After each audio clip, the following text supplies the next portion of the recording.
Okay, so this is how Usatestprep works, or this is how I use it to create in-class assignments and assessments and things like that. So I already have my classes programmed in, okay, and I can click on the grade book, whatever, and it'll show me all the grades they've made on their assignments. So if I go to assignments, this is my favorite way to use this site.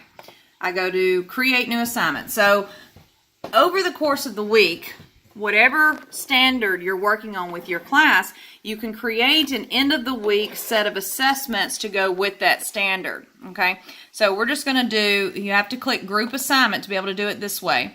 All right, and we'll just do first block, continue. Now here's where I choose my assignment. So we have to give it a name. We're just going to say first, typing with one hand here, first block. Okay.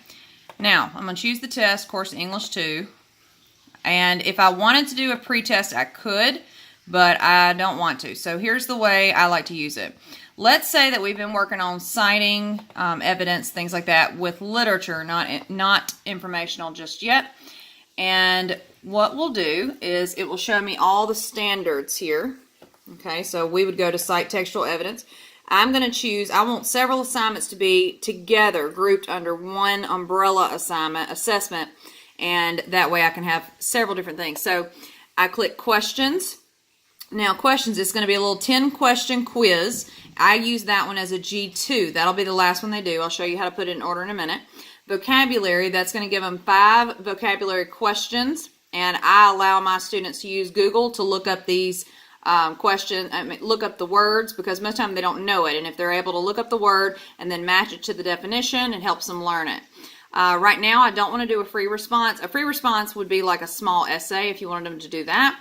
Performance tasks, this is the kind of thing where they have to click and drop and drag things. It's more interactive.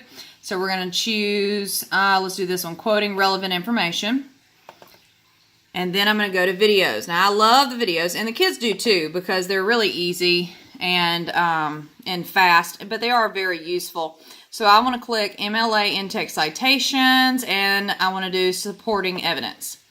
And then I'm going to do save and close. Okay, now once I've got that, if that's all I want on this assignment, I'm going to do continue. Now it lets me choose my start and end date. So we're going to choose today, because it's just a sample. We're going to end it. Let's say the due date is Wednesday the 19th. Now, here's where you can click and drag to put them in the order you want. I like to put the 10-question G2 quiz at the bottom, make it the last one. I like for them to do a video first, and then a vocab, and then a second video, then a performance task, and then the G2 test. And again, this is not something I would do on standards you have not covered yet, but it's very, very useful for standards you have covered to do some formal assessment there.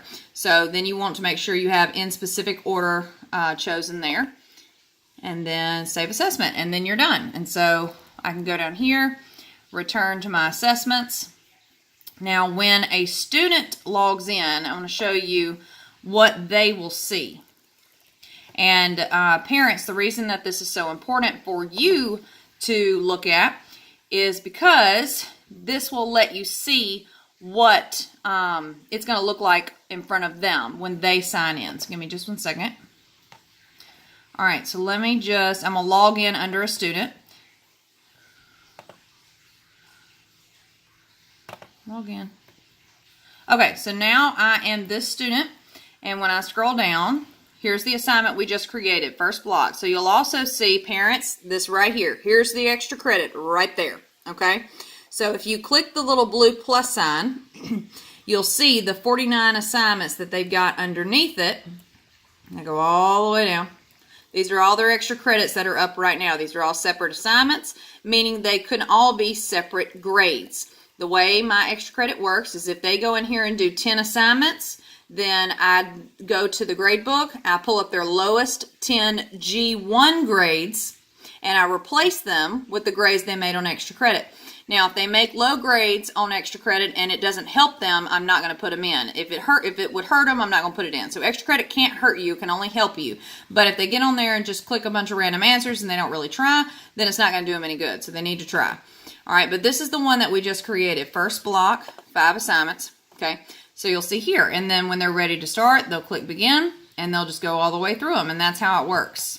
So if you have any questions, comment, let me know, or shoot me a text. Most of y'all who are going to be watching this video have my cell number. So thank you so much.